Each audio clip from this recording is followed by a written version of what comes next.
Hello friends, K കിച്ചണിലേക്ക് എല്ലാവർക്കും സ്വാഗതം. ഇന്ന് നമുക്ക് ഈ ചൂട് കാലത്തൊക്കെ ശരീരത്തിന് നല്ല തണുപ്പ് കിട്ടാനും സ്വാദുള്ളതുമായ വെറൈറ്റി രീതിയിൽ ഒരു വാട്ടർമെലൻ്റെ ജ്യൂസ് ഉണ്ടാക്കാം. അതെങ്ങനെയാണ് ഉണ്ടാക്കുന്നതെന്ന് നമുക്ക് നോക്കാം. അതിനുവേണ്ടി ഞാൻ 1 കിലോ വാട്ടർമെലൻ അതിൻ്റെ തൊലിയൊക്കെ ചെത്തിക്കളഞ്ഞ് ചെറിയ കഷ്ണങ്ങളായിട്ട് ആക്കിയെടുത്തിട്ടുണ്ട്. കുറച്ച് പഞ്ചസാര എടുത്തിട്ടുണ്ട്, 1 ടീസ്പൂൺ കുരുമുളകിൻ്റെ പൊടി എടുത്തിട്ടുണ്ട്, 1 ടീസ്പൂൺ ഇന്ദുപ്പ്, പിന്നെ കുറച്ച് ഐസിൻ്റെ കഷ്ണങ്ങൾ. ഇത്രയും സാധനങ്ങളാണ് നമുക്ക് ഇത് ഉണ്ടാക്കാനായിട്ട് ആവശ്യമുള്ളത്. ഇനി നമുക്ക് ഈ വാട്ടർമെലൻ ഒരു മിക്സിയുടെ ജാറിലേക്ക് ഇട്ട് നമുക്കിതൊന്ന് അടിച്ചെടുക്കാം. ഇത് ശരീരത്തിൻ്റെ ജലാംശം നിലനിർത്തുന്നതിനൊക്കെ വളരെയധികം നമ്മളെ സഹായിക്കുന്ന ഒരു ഫ്രൂട്ടാണ്. അത് ഞാൻ നന്നായിട്ട് അടിച്ചെടുത്തിട്ടുണ്ട്. ഇനി നമുക്ക് അതൊന്ന് അരിച്ചെടുക്കാം. ഇത് കുട്ടികൾക്കും മുതിർന്നവർക്കും എല്ലാം വളരെയധികം ഇഷ്ടപ്പെടുന്ന ഒരു ജ്യൂസാണ്. ഇഷ്ടപ്പെടുകയാണെങ്കിൽ ലൈക്ക് ചെയ്യണം, സബ്സ്ക്രൈബ് ചെയ്യണം, ഷെയർ ചെയ്യണം. കൂട്ടുകാർക്കെല്ലാം ഒന്ന് ഷെയർ ചെയ്ത് കൊടുക്കുകയും വേണം.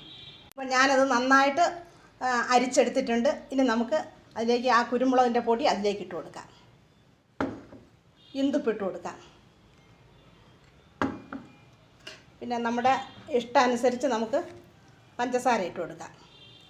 ഞാൻ സ്വല്പം പഞ്ചസാര ഇടുന്നുള്ളൂ. നമ്മുടെ ആവശ്യം അനുസരിച്ച് നമുക്ക് ഇട്ട് ഉപയോഗിക്കാം. എന്നിട്ട് നമുക്ക് നന്നായിട്ടൊന്ന് മിക്സ് ചെയ്യാം.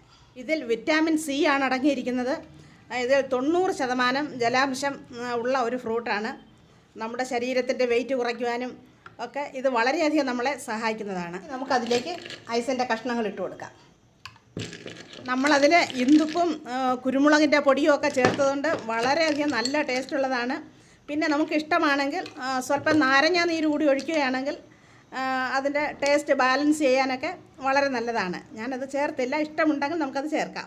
ഇപ്പോൾ നമ്മുടെ തണ്ണിമത്തൻ്റെ ജ്യൂസ് ഇവിടെ റെഡി ആയിട്ടുണ്ട്. എളുപ്പം തയ്യാറാക്കാൻ പറ്റുന്നതാണ്.